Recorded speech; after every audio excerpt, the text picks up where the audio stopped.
안녕하세요. 한의사 이경입니다. 자, 진료를 하다 보면 한의학적인 치료가 특히 효과적인 질환들이 있어요. 냉증이 대표적인데요.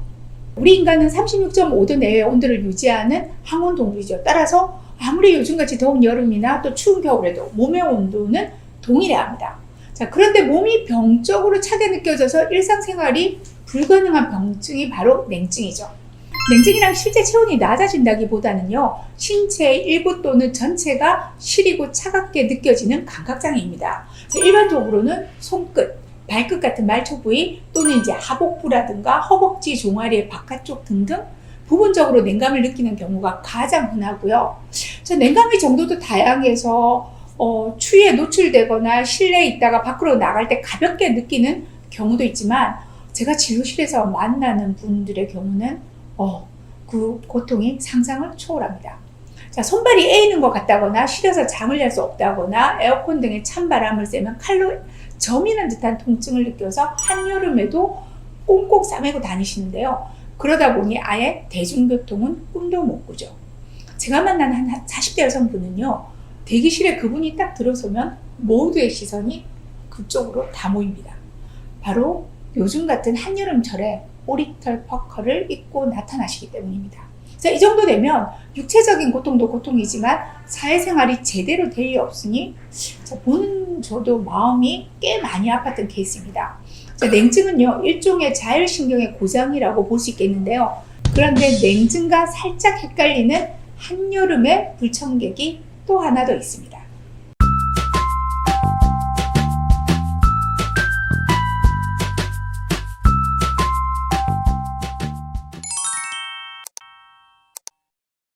자, 요즘 같은 여름철이면 으실으실 춥고 머리도 아프고 음식을 먹기 힘들 정도로 목도 아프고요.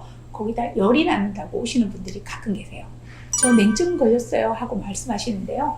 물론 차가운 바람만 쐬도 너무너무 춥고 아프고 온몸이 무겁고 소화도 안 되고 정신 집중도 안 되니 냉증의 일부 증상과 분명히 유사하긴 합니다만, 자, 이 증상은 냉증이 아니라요, 여름 몸살 감기 증상인 냉방병입니다. 자, 두 질환의 핵심 차이는요, 냉증은 몸 안에서 온도 조절기가 고장나서 생긴 병이라고 하면은, 냉방병은 바깥에서 해로운 냉기가 갑자기 또는 너무 과하게 침입해서 생긴 병이라고 할 수 있습니다. 자, 한의학에서는요, 병이 생긴 원인이 밖에서의 침범인지 또 내 내부의 문제인지에 따라 외감과 내상으로 나누는데요. 냉방병은 외감이고 냉증은 내상이라고 볼 수 있는 거죠. 자, 둘은 완전히 다른 병이란 걸 이해하시면 좋겠습니다. 냉증은 냉방병에 비하면 훨씬 고질병이고 치료도 쉽지 않은 질환으로 인체 면역계와도 밀접하게 연관되어 있기 때문에 방치하면 다양한 질환의 관문이 될 수 있습니다. 냉증에 대한 부분은, 자, 이 영상을 먼저 봐주시기 바랍니다.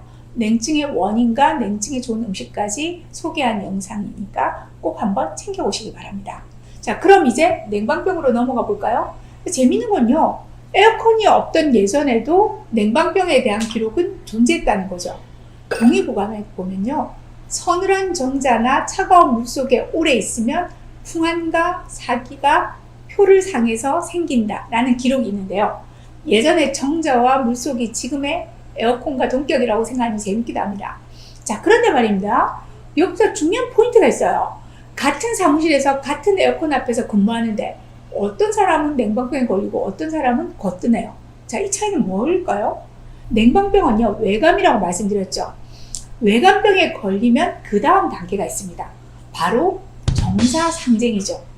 외부의 적, 그러니까 냉기일 수도 있고 바이러스일 수도 있고 세균일 수도 있는 이러한 외부의 사기, 즉 삿된 기운이 내 몸속으로 침입을 하게 되면 내 몸 안에 전기, 자, 이건 바로 면역력인데요. 이 전기가 사기와 한판 승부를 벌이는 것이 바로 정사상쟁입니다. 우리 인체는 크든 작든 항상 정사상쟁을 하고 있죠. 그 결과로 여러분은 무탈하게 건강하실 수도 있고 장염에 시달릴 수도 있고 감기로 고생할 수도 있죠.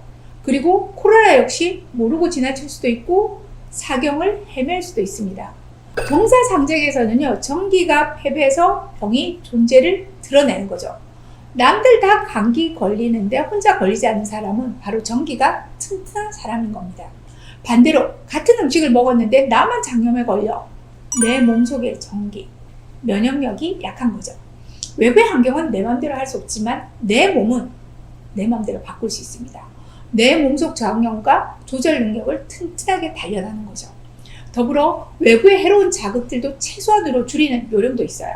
자, 냉방병을 최소한으로 줄이는 생활 속 비법 알려드릴게요. 첫 번째, 우리 몸은 갑작스런 변화를 싫어합니다. 무더운 바깥에서 시원한 실내로 들어갈 때 에어컨 바람 앞에서 그 바람 쐬면서 땀을 식힌 경험들 있으실 텐데요. 바람직하지 않아요. 가능하면 복도 같은 곳에서 몸을 식힌 후에 들어가십시오. 갑작스러운 온도 변화는 자율신경계를 혼란스럽게 만들어서 체온 조절 능력이 저하되는 결과를 초래합니다. 둘째, 자, 같은 이유로요. 여름철에는 가벼운 긴 소매 옷을 소지하시기 바랍니다. 나이가 들어갈수록 기본 체온 유지는 아주 중요합니다. 셋째, 목 운동을 자주 해주시기 바랍니다. 차가운 자극은요, 근육의 긴장을 초래하고 과도한 긴장은 통증뿐만 아니라 혈관 수축을 일으켜서 신체 반응력을 떨어뜨리게 됩니다. 평소에 스트레칭, 그 중에서도 목 운동은 아주 중요합니다. 네 번째, 뒷목과 머리 뒤쪽에 이 부분을요, 차가운 바람으로부터 보호하시기 바랍니다. 자, 이 부위에는요, 풍지나 풍부 같은 바람에 민감한 경혈점 등이 많이 있어서요, 직접 찬바람을 쐬지 않는 것이 좋은 부위입니다. 다섯 번째, 우리 몸의 파수꾼 전기는 매일 소모됩니다. 전기를 잘 지키기 위해서는요, 평상시 건강관리가 중요한데요. 규칙적인 운동, 균형 잡힌 식사, 그리고 충분한 휴식과 수면이 답입니다. 냉방병과 냉증은 별개의 질환이지만 크게 보자면 냉방병에 쉽게 노출되는 사람은 출산 뒤, 갱년기, 또 노년을 맞게 되면 냉증에도 노출될 확률이 훨씬 더 커집니다. 문제는 면역력이죠. 면역을 기르는 좋은 생활 습관은 냉방병과 냉증 모두를 예방할 수 있습니다. 감사합니다.